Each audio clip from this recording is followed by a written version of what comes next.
Bien, merci d'abord de nous inviter, c'est très chouette et je commence avec un concept. Ce concept c'est celui d'inquiétante étrangeté. Vous savez, c'est cette idée chez Freud que, en tout cas c'est cette histoire chez Freud où il est très inquiet de ne pas voir, de ne pas reconnaître cette silhouette qui est familière et puis in fine c'est lui. Et ça met dans une situation particulière. C'est un peu le sentiment inverse que j'ai aujourd'hui parce que tout semble la même chose ici à l'UTC où j'ai enseigné presque 10 ans. Et certaines choses n'ont pas changé. En revanche, plein de petites choses ont changé, et la première de ces choses, c'est qu'il y a énormément de monde à FITECO. Je vais changer le nombre de CPS, je ne sais pas ce que vous avez fait, mais en tout cas, c'est absolument incroyable. Alors, je viens aujourd'hui accompagner, avec une autre casquette, accompagner deux de mes doctorants, voilà, deux spécimens sains, dont je suis extrêmement fier et très honoré de diriger les doctorats. Ils se présenteront un peu plus tard aussi. Je commence effectivement par donner un peu le contexte de cette recherche et le rapport qu'on a au calcul et au code en particulier, puisque c'est la thématique de la journée. Je ne pensais pas qu'on parlerait autant d'IA, mais il y a une slide qui s'appelle « l'IA n'existe pas », donc j'imagine qu'il y aura peut-être des questions. C'est une conférence que je donne demain d'ailleurs à l'école des Loups. On en parlera peut-être autour d'un café après. Donc j'avance assez rapidement, je vous donne le contexte entrepreneurial de cette recherche, qui est donc autour de Clay. Clay qui est une entreprise en fait, une entreprise qui est américaine, je vais la décrire maintenant, et qui fait de la reconnaissance gestuelle sur n'importe quelle caméra, y compris des caméras simples 2D de smartphone. Ceux qui sont sur Sketchfeed en train de faire de l'Android Studio pour des interfaces au fond de la salle savent certainement de quoi je parle. Ils peuvent lever la tête désormais, j'imagine. Alors, ce qu'on fait, en fait, c'est assez simple, c'est que dans un espace de captation, quel qu'il soit, on va capter une main, indépendamment de l'environnement bruté dans lequel elle est. Ce qui fait que, assez rapidement, on va être capable d'identifier des gestes. Ce sont des choses que vous connaissez bien, mais des choses que vous pouvez identifier du côté du hardware, par exemple, chez Motion, chez Kinect. En fait, nous, ce qu'on va proposer, c'est une brique logicielle qui substitue un peu tout ce hardware. Et une partie de la solution, c'est effectivement des solutions assez classiques d'ingénierie, qu'on appelle désormais IA.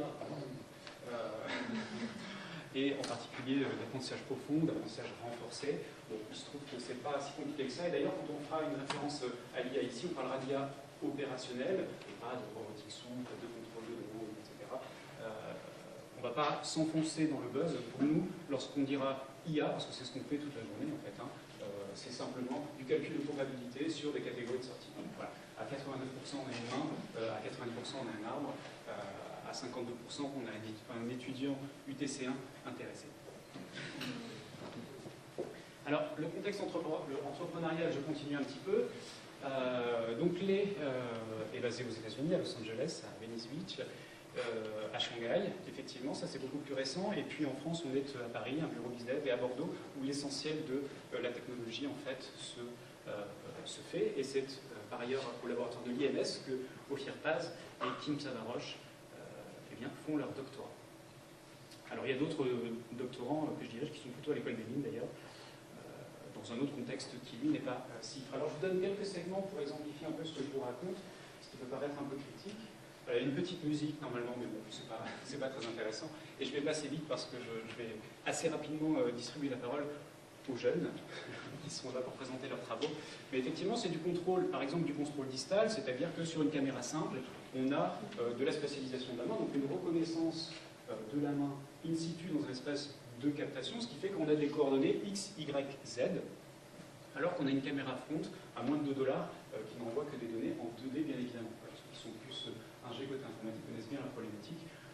Recalculer, au fond, et anticiper la donnée Z, donc de profondeur, alors qu'on n'a que des données en 2D, c'est pas particulièrement simple, et c'est ce à quoi on s'attache au quotidien. Alors, je parle encore un tout petit peu de l'entreprise, et puis on passe aux objets de recherche. Le gros avantage de ce dernier segment, c'est que voilà, vous avez l'image AR, VR de quelqu'un en tout cas qui est très harnaché, qui a des joysticks, des gants, etc. L'avantage de la reconnaissance gestuelle sans rien, en tout cas c'est la brique logicielle qu'on propose, c'est que effectivement n'a pas besoin d'autre chose que d'une lentille, quelle qu'elle soit. Alors ça marche évidemment sur une caméra de profondeur, des infrareds, etc. Mais ça marche bien évidemment aussi sur une caméra simple en bac ou en fond. Vous avez vu quelques segments, je vous donne des vidéos moches aussi. Il faut toujours montrer des vidéos moches parce qu'on se rend compte que ça marche vraiment. C'est pas la publicité. Mais effectivement, on voit bien qu'en fonction de la nature, de la profondeur de mon geste, des actions différentes sont faites. Alors, ne prêtez pas attention trop au contenu. Là, c'était vraiment de l'expérimentation. C'était il y a déjà quelques mois sur un iPhone 6S, je crois, dans mon souvenir. Et effectivement, deux types d'actions reconnues alors qu'on a une caméra de décompte. Ça, c'est pour le côté prouesse technique, mais c'est un segment qui, aux États-Unis, est important. C'est un marché qui est très mature et qu'on adresse spécifiquement sur ce continent-là. En France, on trouve que c'est le futur, la VR et la R, mais au fond, on n'en fait pas beaucoup, si ce n'est quelques contenus. L'AR, même chose. Alors ça marche plutôt bien en Chine aussi, mais pas encore trop en Europe.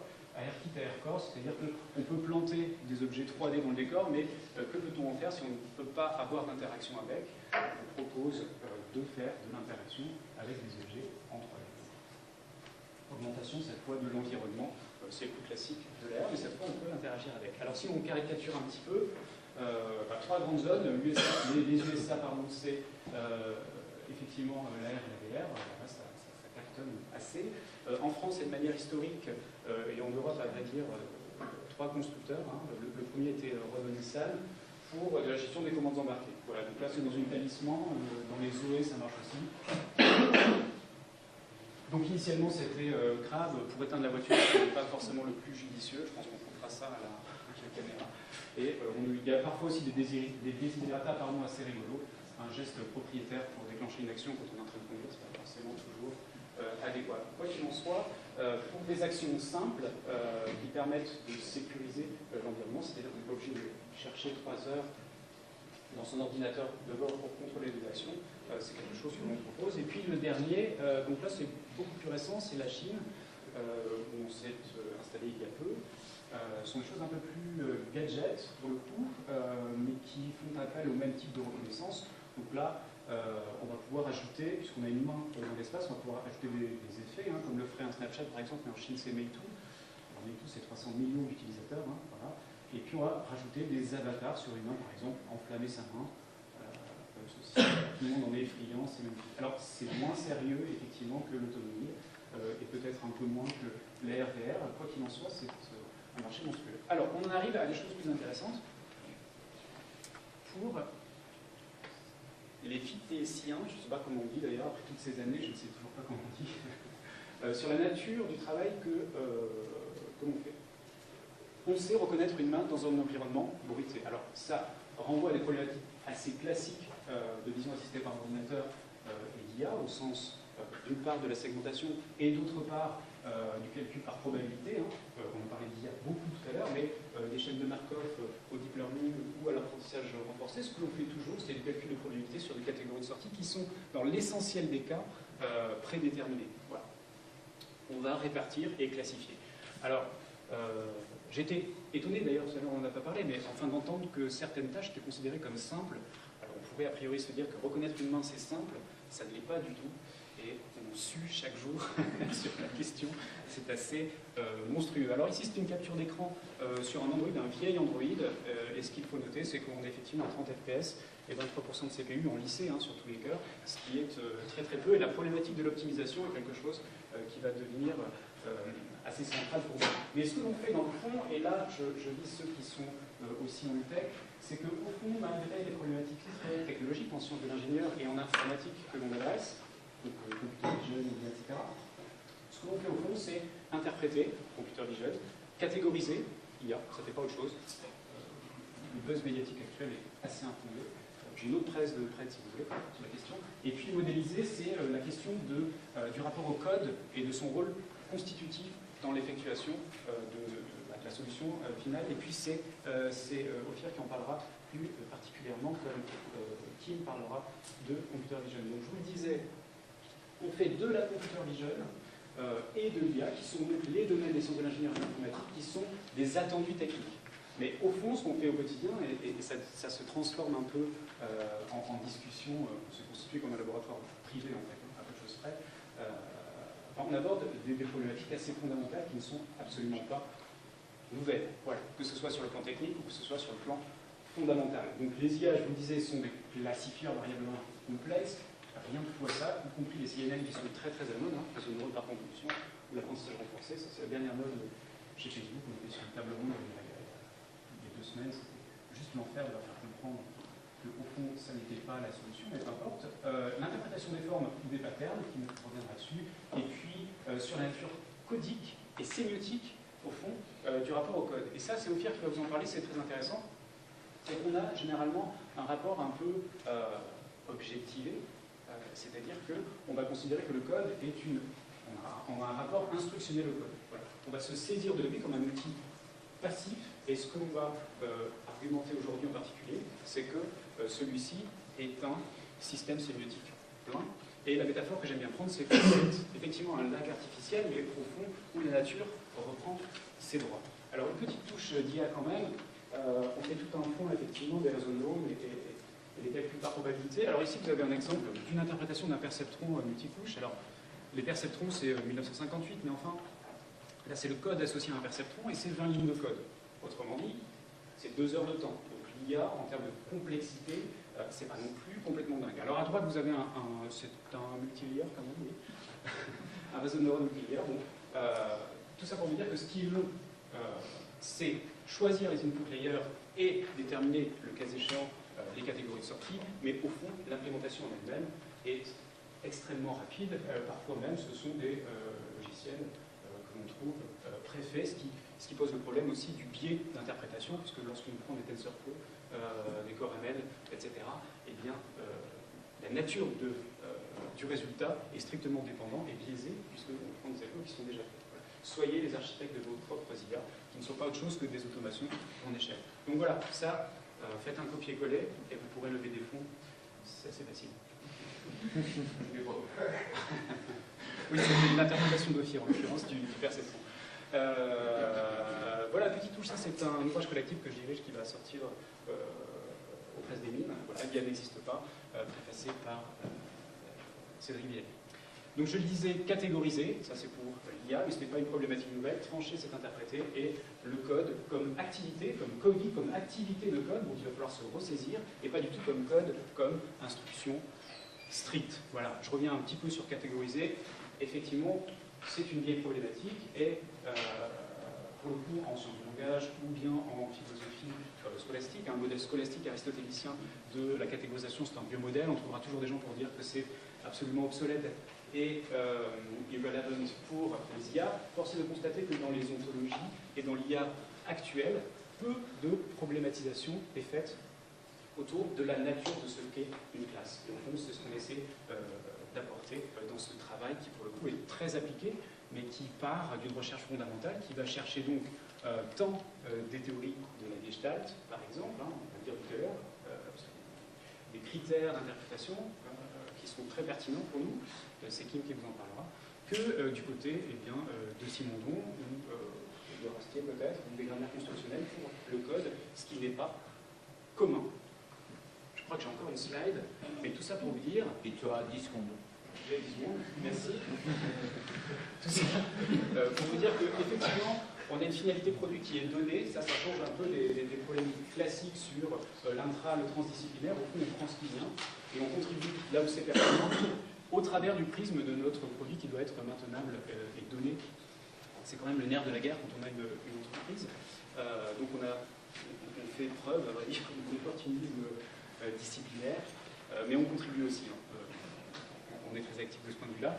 Et puis, il y a un constat qu'il faut garder en tête, et c'est ce qui va s'exemplifier au travers des propos des petits camarades, c'est que ce à quoi on recourt, y compris le code, y compris les algos de computer vision qui sont des filtres, au fond, on dira modélisation, représentation, mais au sens d'une carte, voilà, qui donne des points de salience particuliers, eh bien, est strictement constitutif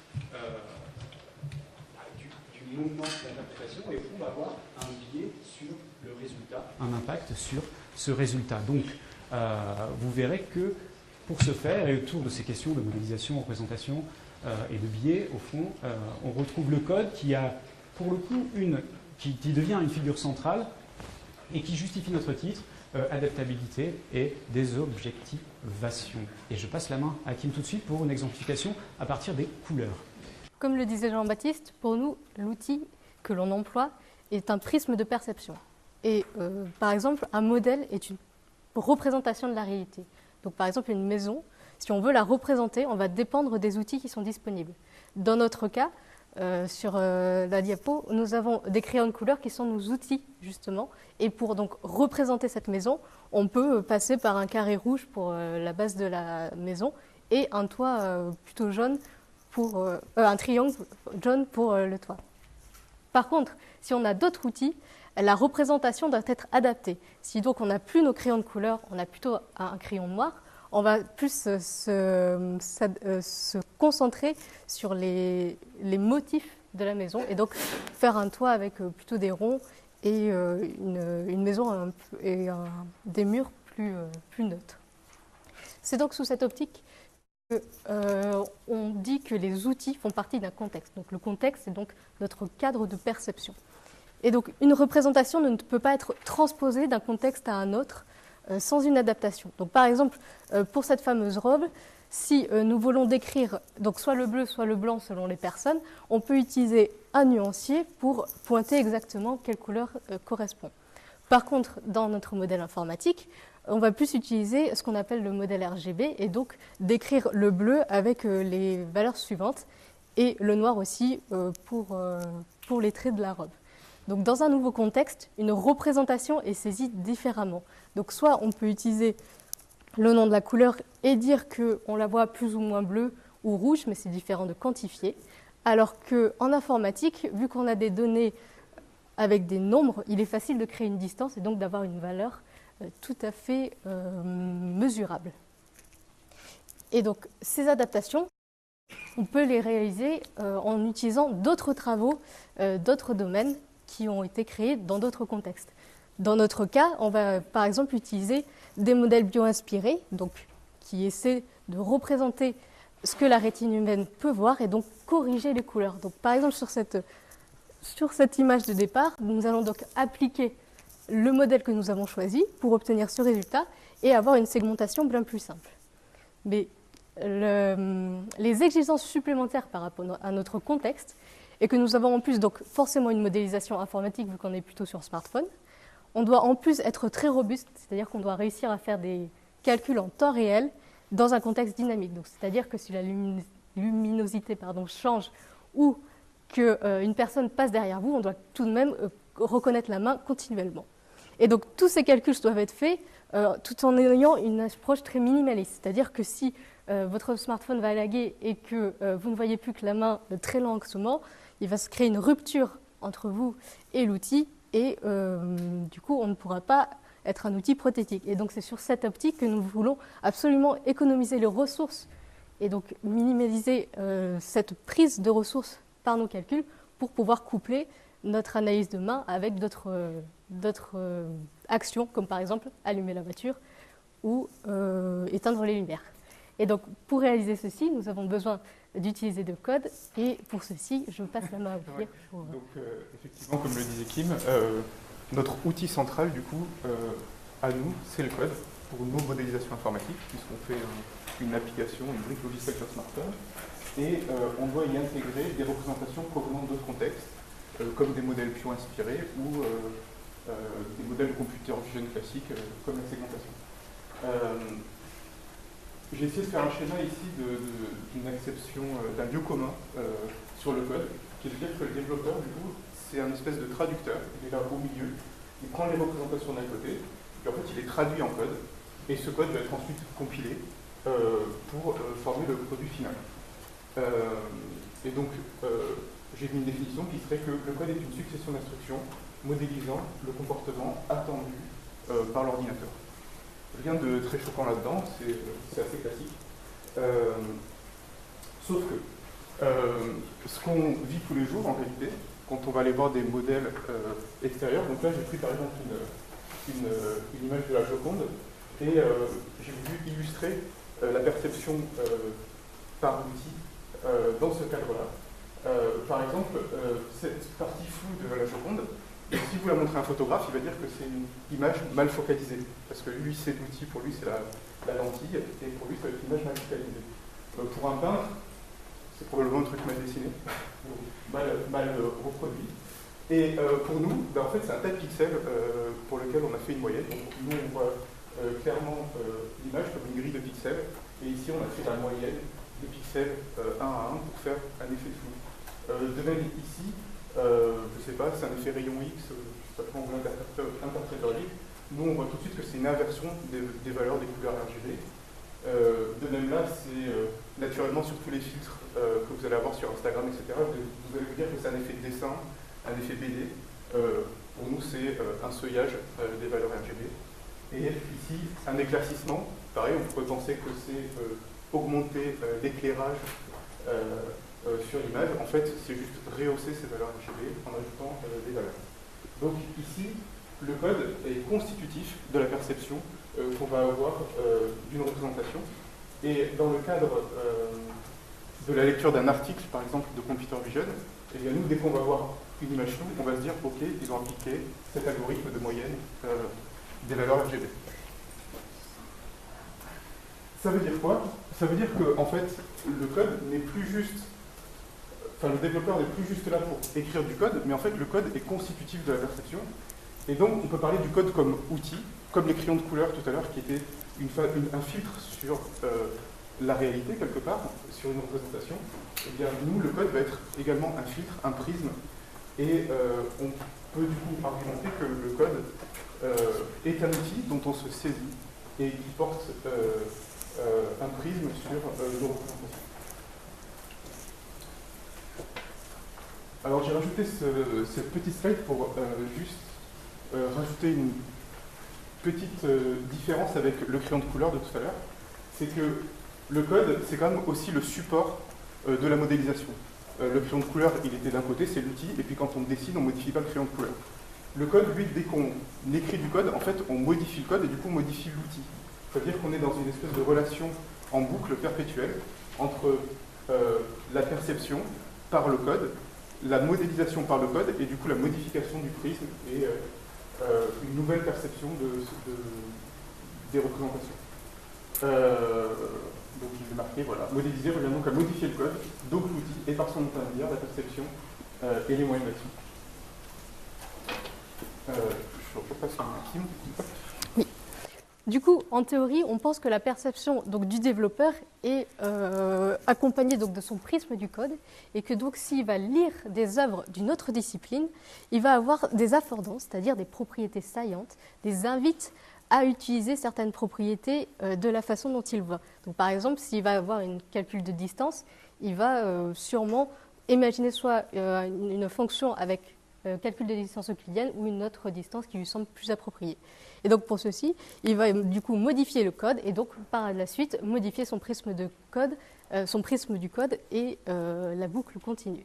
Donc pour illustrer ce cas, je vous invite à nous intéresser à la Gestalt théorie qui est en fait la théorie de la forme qui nous encourage à voir les formes globales plutôt que les petits éléments détaillés. Donc par exemple, nous pour la main, dans notre cas, les petits détails sont donc des pixels et on doit les regrouper en une forme de main. Et donc, pour regrouper correctement ces pixels, nous avons les lois de Wertheimer qui nous ont particulièrement intéressés. Dans celles-là, nous avons la loi de proximité, qui est donc une distance euclidienne entre les coordonnées x, y de deux points en informatique. Et sur le schéma que vous voyez tout en haut, ce sera la tendance en fait à grouper les trois points qui sont proches, donc par exemple les trois tout à gauche.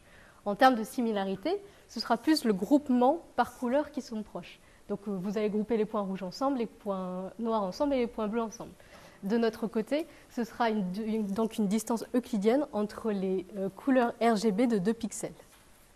Nous avons ensuite le destin commun qui nous invite à grouper les points qui vont dans la même direction, qui est représenté par un vecteur directeur sur cette image. Et donc en informatique, pour nous, ce sera des pixels qui ont eu le même mouvement d'une frame à l'autre. En termes de bonne continuation, on cherchera à avoir des formes harmonieuses qui ne sont pas trop segmentées. Donc, par exemple, pour celle-ci, on va accompagner la forme noire en une seule, et par contre, les deux un peu plus rouges vont être dissociés en deux formes distinctes, et pas une seule. vu que la courbe est trop exagérée. Et donc, on la divisera en 2 formes harmonieuses en informatique.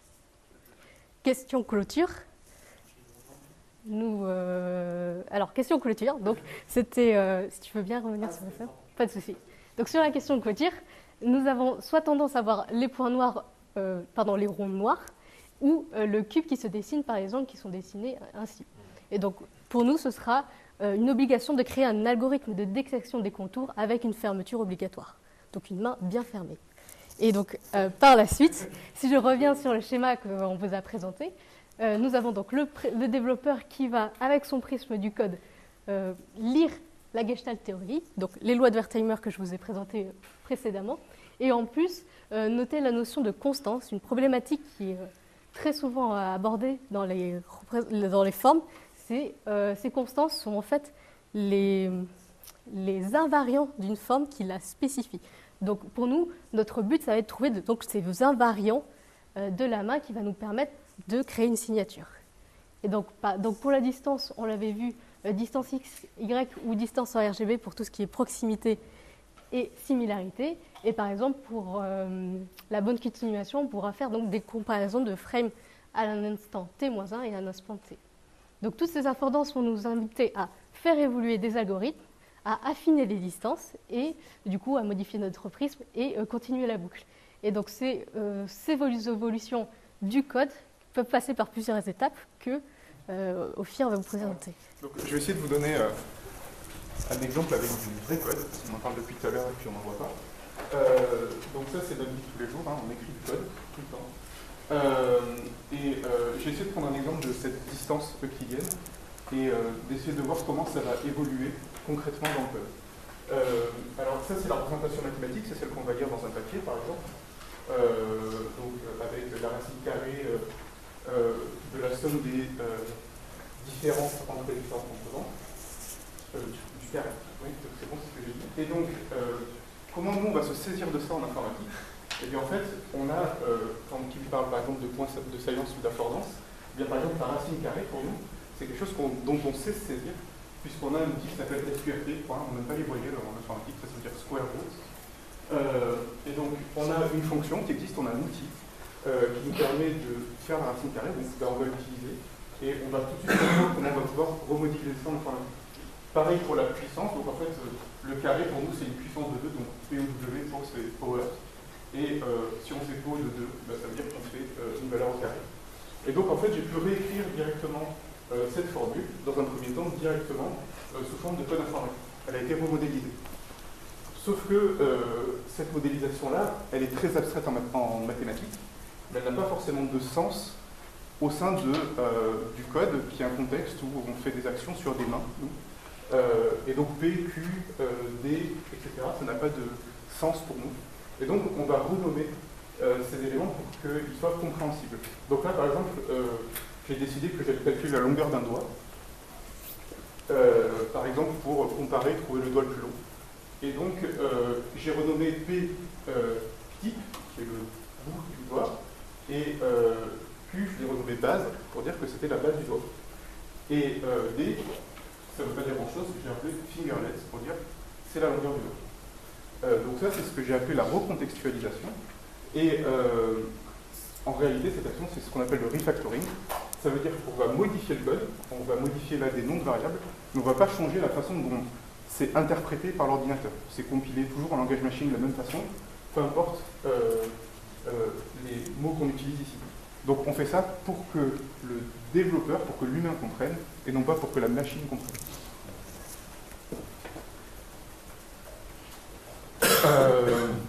Donc ça, c'est cette première partie adaptation. On va adapter une formule pour qu'elle soit utilisable dans le contexte informatique. Et ensuite, cette désobjectivation, c'est le fait qu'on va pouvoir petit à petit se distancier de cette modélisation mathématique. Pourquoi? Par exemple, pour des raisons d'optimisation. Ici, je vous ai dit, moi je vais utiliser la longueur pour trouver quel est le vol plus long, par exemple. Eh bien, ça veut dire que je vais aller comparer des distances. Et si je dois comparer des distances, je n'ai pas besoin de faire la racine carrée. La racine carrée, des valeurs comparées sans la racine carrée, la comparaison reste valide. Et du coup, je vais pouvoir gagner en performance parce que la racine carrée, ça coûte cher à calculer pour un ordinateur quand on doit avoir une consommation CPU assez faible. Donc ici, j'ai créé une nouvelle entité que j'ai renommée qui va s'appeler la distance au carré. Et je fais sauter la racine carrée ici. Donc je me suis éloigné de la modélisation mathématique. Pour moi, c'est toujours une distance, je le manipule de la même façon, mais je me suis éloigné de l'exactitude mathématique. Et si par exemple je vais avoir besoin de la distance à un autre endroit, par exemple pour faire des distances de couleurs, ou pour faire des distances entre des points pour les regrouper, comme en Kim, et bien maintenant, je vais pouvoir potentiellement réutiliser cette notion de distance au carré, et même en faire une entité manipulable, un outil, comme la racine des carrés était au départ, ou la puissance, et je l'ai appelé, alors j'ai fait exprès de faire un petit renommage de la variable, pour appeler le carré de la distance, juste pour dire que maintenant c'est une entité que je peux manipuler, et quand je vais lire un article où je vois des gens qui comparent des distances, eh bien je vais tout de suite appliquer ce filtre et me dire, bah là, moi quand je vais le coder, je vais pouvoir directement utiliser le carré de la distance. Donc cette modélisation par le code a bien modifié ma perception des formules mathématiques que je vais aller voir dans les papiers. Donc, comme je vous l'ai montré avant, en fait, on parle de code depuis tout à l'heure comme d'un outil, mais en réalité, c'est plein de petits outils, c'est plein de petites fonctions qui sont disponibles, et même des outils qu'on va créer, nous, au fur et à mesure de ce cycle de refactoring et d'intégration de nouveaux algorithmes. Et donc, on va avoir un ensemble d'outils et qui va se refléter dans un système sémiotique, puisqu'en fait, on va donner des noms à tous les éléments et on va se saisir de tous ces éléments de code par leur nom. Donc, on va avoir un système sémiotique qui représente cet ensemble d'outils et qui va constituer notre façon de penser, de percevoir et d'agir sur le code. Et donc, on peut parler de technologie cognitive. On a une technologie qui nous permet de penser. On ne peut pas penser le programme sans penser au code qui est écrit dedans. On ne peut pas le décrire sans utiliser les mots qui sont dans le code. Pardon. Alors, méthodologiquement, ça pose quand même quelques questions de partir de ce postulat-là.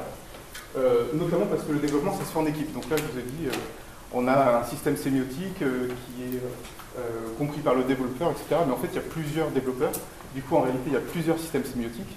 Et chacun va comprendre le code de façon différente. Et il faut se mettre d'accord sur ce que veut dire le code.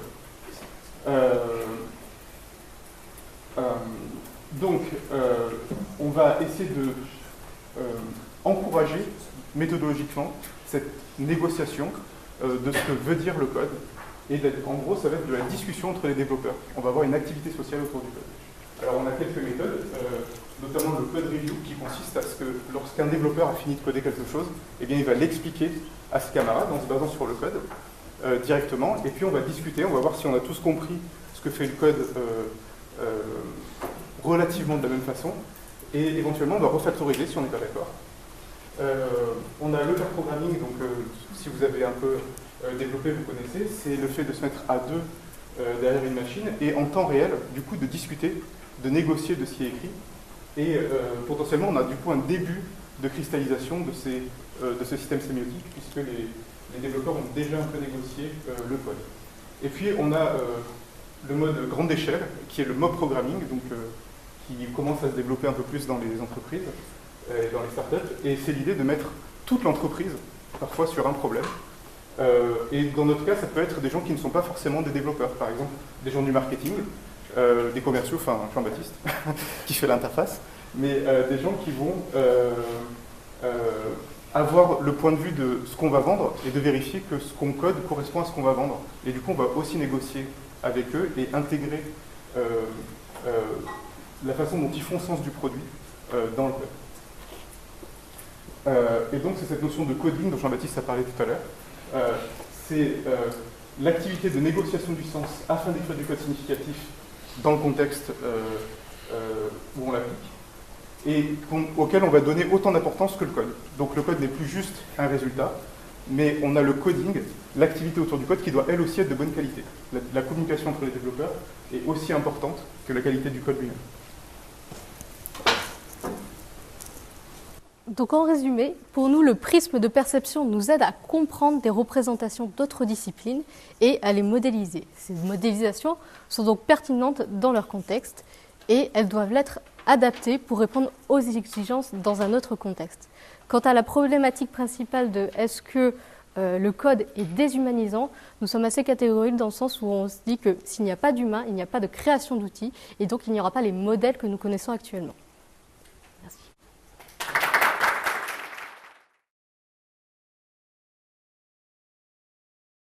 J'ai remarqué que vous aviez utilisé, Jean-Baptiste, je crois que c'était toi, la notion de biais. Est-ce que ça présuppose qu'une vision non biaisée du monde soit possible? Alors c'est beaucoup plus pragmatique. C'est beaucoup plus pragmatique que ça, c'est-à-dire que lorsqu'on est véritablement l'architecte de son système, qui est au fond un classifieur, hein, c'est pas plus compliqué que ça, une IA est un classifieur, variablement complexe, mais si on utilise quelque chose qui est préfet, qui est prédonné, il existe aujourd'hui plein de solutions d'implémentation d'un réseau de neurones, d'un perceptron, de système expert, etc. Si on fait un simple drag and drop, la nature du résultat va être orientée d'une certaine manière. Voilà. Si on prend un outil comme TensorFlow, effectivement, il y a un biais, mais j'aurais dû dire pondération, en fait il y a une pondération, il y a une nature du traitement des informations qui est différente. C'est juste dans ce sens-là que je voulais le dire. Mais même si on n'utilise pas ça, même si on fabrique uniquement c'est pour le truc, il est aussi en biais. Bien sûr, sauf que non, mais on n'est pas. C'est pas évident qu'on comprend mieux ou maîtrise mieux le biais de l'usage qu'on a fait soi-même. On est peut-être presque aveuglé. Si on utilise une drag and drop, des choses comme ça, on est alerté qu'il aura un biais et on peut se citer par rapport à ça. Oui, le centre de la question, c'est que c'est problématique de présupposer qu'il y a quelque chose qui puisse être non biaisé. Voilà. Mais en fait, tout est toujours biaisé. Ce n'était pas l'objet de ma remarque. Effectivement, ce qui serait un peu simple de croire, c'est qu'il existe une considération, une considération, une compréhension du monde qui serait non biaisée. Effectivement, il n'y en a pas. Dès lors que le code, ça pose la question de la responsabilité, on parlait de politique ce matin, au fond, celui qui code est responsable des résultats qu'il obtient. Il y a toujours un biais constitutif, sauf que si on est le mécanicien qui opère la suite instructionnelle, alors pour le coup, on a une meilleure compréhension de la nature des résultats et on peut orienter un peu les résultats. On peut aller dans le sens du biais, ce qui n'est pas forcément le cas lorsqu'on utilise un outil qui est préfet de catégorisation parallèle. Voilà. Donc oui, il y a du biais tout le temps, mais la question n'est pas par rapport au monde et à la représentation du monde, elle est par rapport à l'effectivité du code. Voilà. Et un exemple de ça, c'est qu'on va préférer une solution qui, du côté des sciences de l'ingénieur, est beaucoup plus optimisée, donc qui va prendre 8% de CPU, qu'un truc qui serait biomimétique et qui mimerait une rétine. On a fait les deux. Hein. Mais dans un cas, on a 160% de CPU, et dans l'autre, 0,8% avec un résultat similaire. Voilà. Donc, effectivement, le biais du côté technique, hein, il ne s'inscrit pas dans une conception générale de il y a un monde qui est préfet, dans lequel on s'inscrit et qu'on va représenter. Donc, quand on a utilisé modélisation et représentation, c'était au sens de la carte. Et effectivement, quand Kim parle d'un filtre pour une main, elle va parler d'un fond noir avec une stratégie de contour, c'est ce sur quoi porte son travail doctoral, ou bien l'identification d'un barycentre, etc. Ce sont des points de science qui vont nous donner à voir autre chose. Donc on va se saisir. Mais oui, il y a du biais tout le temps. Et puis, on n'est pas sur une grosse problématique de j'ai un biais ou j'ai pas un biais par rapport au monde et à sa représentation. C'est plutôt j'ai pleinement conscience de la finalité de mon code qui est orienté vers un produit. Je peux raccourcir un petit peu ma réponse parce qu'il y a beaucoup de questions. Ça marche. Une autre question, vous avez terminé en disant s'il n'y a pas d'humain, il n'y a pas d'outil, il n'y a pas de modèle.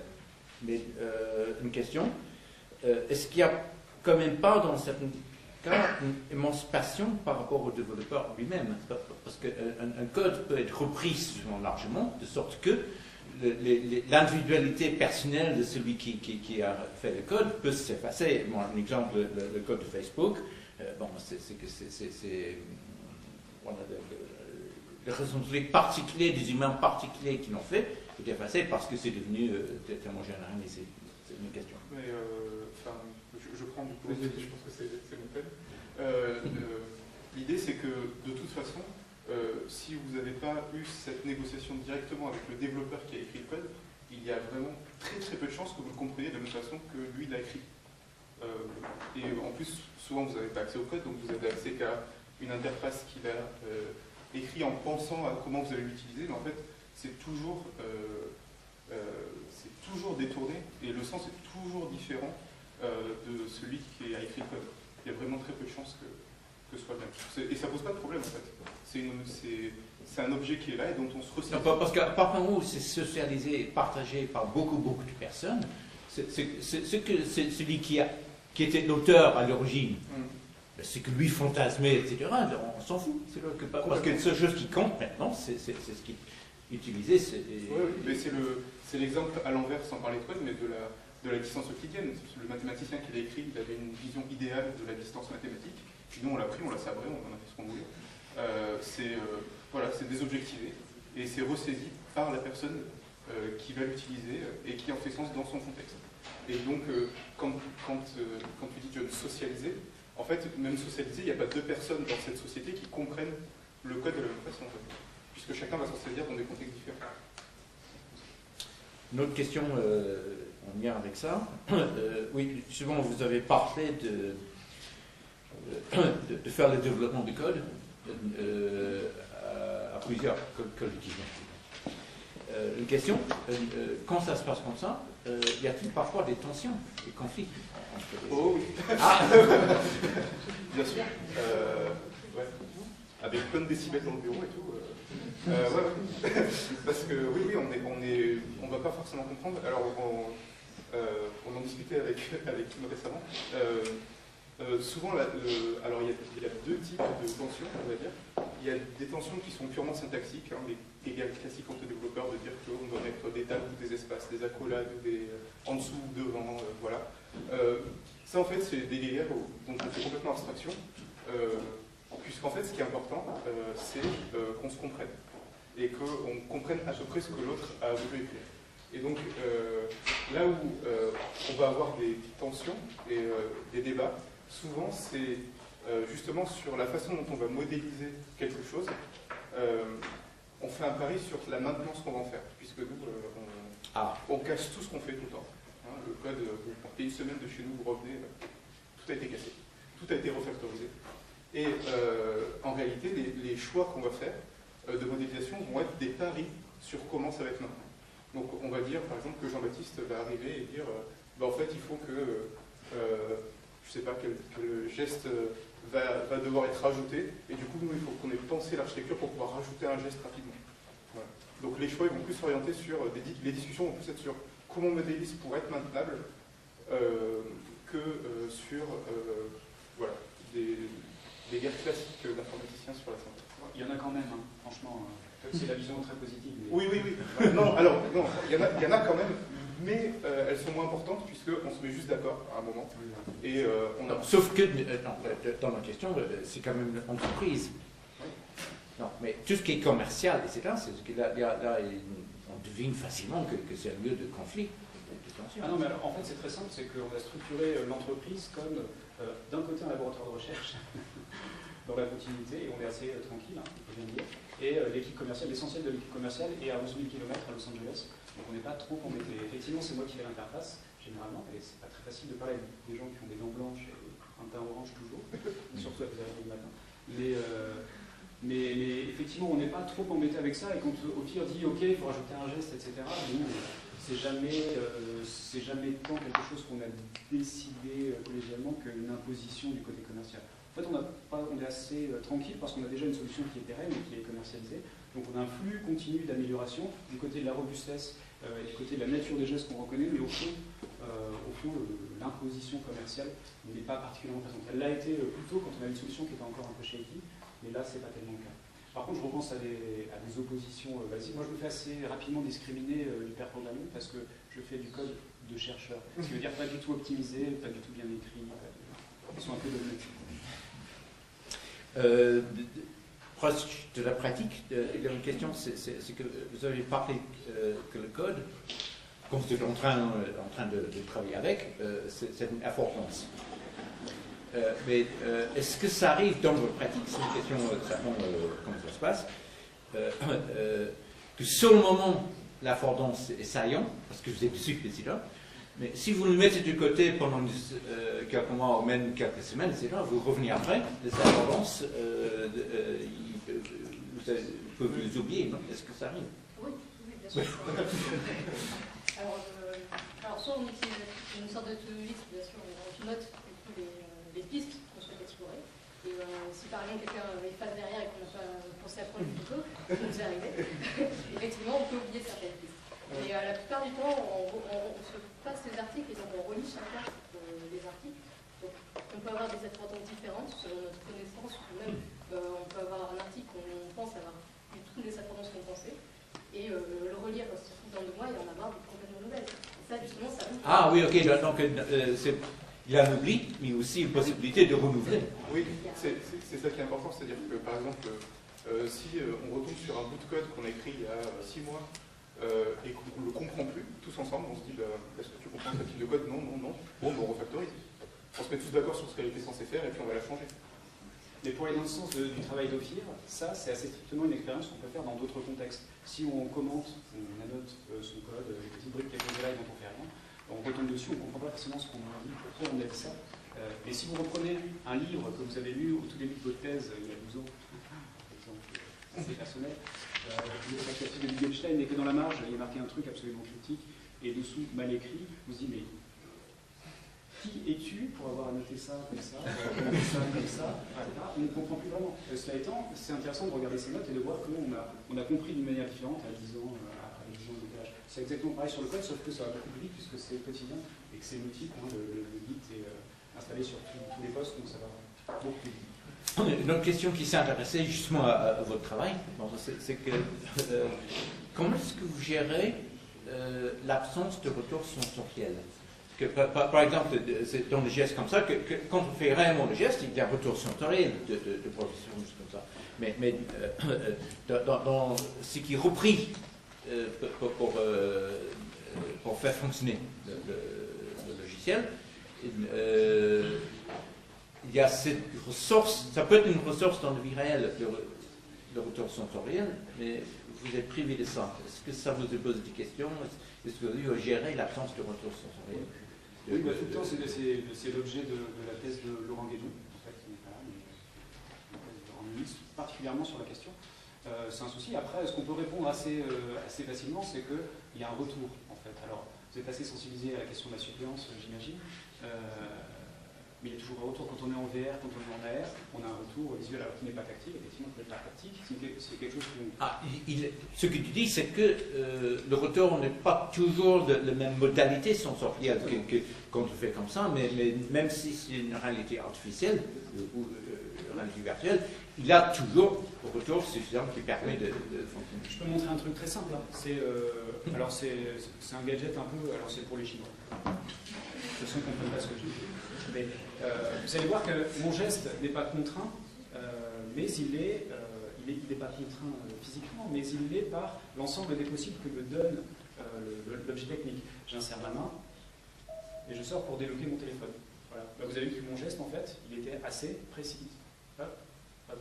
Et pourtant, je n'ai pas de retour haptique, en fait, je n'ai pas de contrainte physique sur la nature du geste que je produis. C'est pareil en VR, en fait, assez rapidement, lorsqu'on a un objet 3D qu'on peut cliquer là, on fait comme ça, on ne va pas plus loin. Et puis si on a le ticket de l'autre côté, c'est pareil. Et puis, en fait, on substitue la nature d'une modalité par une autre. Voilà. Anecdotiquement, on peut dire aussi que quand on met des flammes sur les mains, des fois, on se dit que ça chatouille. Ça remonte un petit peu. On imagine. Ouais, ça va un peu dans l'autre sens aussi. Une autre question technique dans le travail, c'est qu'il y a une différence entre le langage de haut niveau et le langage machine. Bon, il a même tout l'ensemble de néo. Mais la question, c'est que est-ce que mais la traduction entre le langage de haut niveau et le langage machine n'est pas toujours parfaite. Bon, est-ce que ça vous pose, à l'occasion, est-ce que ça vous pose problème? Ça fait des bugs? Non, mais non, c'est pas un problème. Alors, juste sur cette question, nous, en fait, on travaille à tous les niveaux, puisqu'on doit faire des applications, donc des interfaces, donc on est très haut niveau. Et puis, en fait, on doit être très optimisé, donc des fois, on va très très bas sur le fonctionnement du système pour aller faire des petites optimisations pour gagner du CPU. Donc, on va de l'un à l'autre. J'ai envie de dire que la traduction, donc, ce que je comprends, c'est le compilateur, le travail du compilateur. Et ben, on espère comprendre ce qu'il fait, puis des fois on ne comprend pas.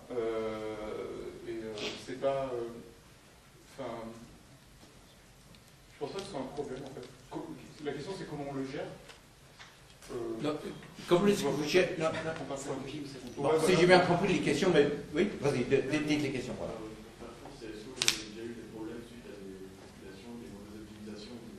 Ah oui. Alors oui, on a eu même des optimisations qui ne sont pas du tout naturelles. À l'inverse, c'est-à-dire qu'on va utiliser... il y a par exemple des cas où on ne sait pas si le compilateur va faire un travail d'optimisation ou pas, et du coup on va être redondant dans le code alors que le compilateur va le faire. Notamment parce qu'on utilise plusieurs compilateurs, puisqu'on est une petite plateforme, donc on ne sait pas le compilateur de la plateforme comment il va faire ça. Inversement, des fois on va vraiment voir qu'il fait du bon boulot et on va compter sur lui. Donc on va comprendre, par exemple sur iOS, la gestion du multicœur, elle est gérée toute seule, naturellement, à la compilation. La gestion de la mémoire est gérée toute seule à la compilation. Donc il y a des choses que nous, on ne va pas gérer, on va vraiment faire confiance au compilateur. De temps en temps, quand ça bug, on a un problème. Effectivement, on va identifier d'où ça vient. Mais il y a les deux. Il y a les deux. Et pour rapprocher la fin, des questions plus générales, vous avez parlé de... Oui, on a compris que vous remettez en question certaines conceptions un peu classiques du code. Mais c'est intéressant. Est-ce que vous pourrez raconter un peu plus quelle était votre procédure, le processus qui vous a amené à remettre en question cette notion classique du code? Je trouve qu'il y a une part de névrose là-dedans. Non, mais il y a aussi que Ophir, au fond, c'est approprier une partie du travail que j'avais mené du côté langage pendant des années, qui est une approche constructiviste, une autre approche qu'on appelle généralement constructionnelle, mais voilà, je ne suis pas sur le détail, mais c'est des choses que j'ai présentées ici pendant des années, et la transposer sur le domaine du code, parce qu'on se rendait compte en discutant, et à mesure qu'on en discutait, qu'effectivement, il y avait des choses qui manifestaient clairement que la négociation du sens était là, y compris dans poser une brique codique à un moment donné, se la réapproprier, ne serait-ce qu'un individu, un développeur, avec lui-même en fait, et puis, du coup, ça a changé un peu nos pratiques, c'est-à-dire qu'à force de discuter et de voir des similitudes entre l'organisation sémiotique du langage et l'organisation, c'est ce qu'on supposait être sémiotique du code, on a changé nos pratiques, c'est ce qu'a présenté Ophir sur la méthodologie, et c'est ce qui fait qu'on a une pratique beaucoup plus ouverte de pair programming et de mode programming maintenant. Voilà, même s'il y a des gens qui ne savent pas particulièrement développer. Voilà, moi j'ai un niveau clairement moins avancé que celui-là qui sont extrêmement brillants du point de vue du code. Ça n'empêche que je suis pertinent. Et c'est vrai aussi de gens qui ponctuellement, qui viennent d'autres départements que nous, voilà, que vous fait rêver, nous intervenir là-dessus. Voilà. Mais alors sur la conception codique, sémiotique, là il faudrait, parce que c'est tout son travail de thèse, donc il faudrait... Non, par contre sur la motivation, il y a quand même un autre petit point, parce que moi j'ai donc, ça fait 10 ans que je développe, je suis sorti de l'école en 2006. donc voilà, donc moi j'ai 10 ans d'expérience et j'ai souvent croisé en entreprise avant d'arriver chez Clé que les pratiques qui sont censées aider aux développeurs, qui sont perçues comme bonnes par les développeurs, comme le pair programming, sont très difficiles à vendre dans les entreprises. Parce que vous devez expliquer à un manager qui vous paye qu'il y a un des développeurs qui ne va pas produire de code. Voilà. Ou qu'on va devoir vous payer à discuter, en fait, et pas à produire du code. Et donc, c'est des pratiques qui sont senties par l'expérience, par des développeurs comme bonnes, mais qui ne sont pas justifiées. Et donc, moi, j'essaie de rapprocher des travaux, notamment donc, de Jean-Baptiste ou des sciences cognitives, voilà, un peu en général, pour essayer, de la philosophie de la technique, pour essayer de justifier et de faire une méthodologie qui va exploiter ça, mais qui va montrer que c'est plus efficace. Oui, par rapport aux sciences cognitives, bon, c'est que dans les sciences cognitives, la distinction entre langue naturelle et puis langage formel, typiquement la programmation c'est le langage formel, en sciences cognitives, on a l'habitude de faire une grande... de dire que ce n'est pas du tout la même chose, mais ce que vous nous racontez, c'est que la pratique réelle, ça peut être un langage formel, techniquement, mais la pratique réelle de ça, en fait une partie de cette opposition d'Espagne. C'est exactement ça. Alors quand même, je vais faire une distinction sur ce que tu dis, John, c'est que la distinction langue-langage, c'est pas forcément langage artefactuel. Enfin, langue-langage, c'est langue au sens de cristallisation sémiotique, c'est le français contemporain dont on peut se servir, c'est l'idée de ce répertoire commun dans lequel se cristallisent des choses. Et langage, c'est l'activité de s'en saisir. Ou bien c'est une capacité cognitive. Mais parfois, certains disent language et languaging en anglais parce qu'il n'y a pas langue et langage en fait. Donc, ça, c'est pour le point. Mais le deuxième, c'est que, effectivement, la métaphore que j'aime bien employer, c'est que on a un langage qui est artefactuel, certes, mais dès lors qu'il y a de l'humain qui s'en saisir, ça devient un système sémiotique. C'est-à-dire qu'il y a de la négociation du sens, il y a de la cristallisation, et ce qu'on appelle en code le factoring, c'est pas autre chose que de la phraséologie, c'est-à-dire laisser des ouverts et les fermer, donc quelqu'un va pouvoir se saisir et changer des petites pièces, mais pas partout parce que tout n'est pas ouvert, etc. Et en fait, on se rend compte que la nature des constructions langagères, au sens classique, paraconstructionnelles dans notre cas, sont exactement les mêmes du côté du code. C'est vraiment strictement la même chose. Donc la métaphore, c'est le code, ce lac artificiel où la nature reprend ses droits, au fond. Voilà. On a une genèse qui est peut-être effectivement très artefactuelle, et pour le coup, à l'emploi, on a quelque chose de très sémiotique. Par contre, il y a l'emploi. C'est l'expérience qu'on en fait au quotidien. Et une dernière question. Est-ce que ton passage à Costec a apporté quelque chose à ce que tu fais maintenant à ton passage actuel? Oui, bien sûr. Par plein d'aspects. Vous avez reconnu plein de choses, je pense. Testac, suppléance, tout ce genre de trucs. Auquel je n'étais pas forcément sensibilisé. Après, je suis resté quand même presque 10 ans, donc ça forge, c'est un peu dogmatique parfois. Mais effectivement, quand on en fait l'expérience, c'est un peu autre chose. C'est-à-dire qu'il y avait quelque chose que j'aimais bien, donc la Testac, technico-morphologiquement constitutive et constituante, bon, on en parlait toujours, et c'est presque un peu un côté ressassement. Maintenant que je suis plus là, je me permets. Donc c'était effectivement un peu galère. Cela étant, quand on en fait l'expérience, et quand il y a un produit, et qu'on sait ce qu'on vit au quotidien, on ne peut pas aller contre ça. C'est là. Alors est-ce que ça doit être un objet de recherche dogmatique pour tout le monde, c'est une question. Mais en tout cas, ce qui est sûr, c'est que c'est fondamentalement là. Et au labo, on va lire autant du Keller, du Simondon, du Boudy, que effectivement des papiers en computer vision, en IA, ou sur du contenu, ou sur des choses beaucoup plus simples. Parfois, on parle beaucoup du learning, mais au fond, les solutions d'IA, c'est les chaînes de Markov, c'est 1906, qui est les réseaux de neurones simples, c'est des systèmes experts, la logique floue. Donc c'est tout un point la logique floue il y a 15 ans, bon maintenant c'est terminé, mais il y en a dans les variateurs, je veux dire, pour le chauffage, c'est de la logique floue, mais pas trop. Bref, en tout cas, c'est très mélangé, et on a réussi à mélanger cet apport très sciences de l'ingénieur, informatique, technologie, etc., avec des humanités assez dures parfois. Et on se rend compte même qu'on fait de mauvaises interprétations de Simondon qu'on préfère lire dans le film. Voilà.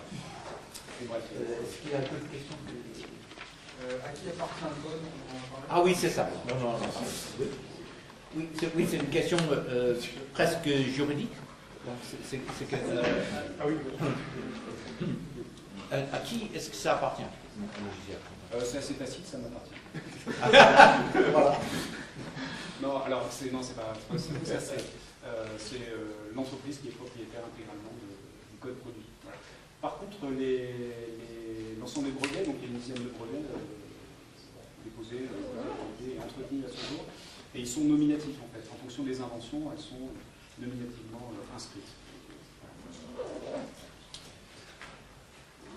Je pense qu'on a fait le tour de questions. Voilà, this is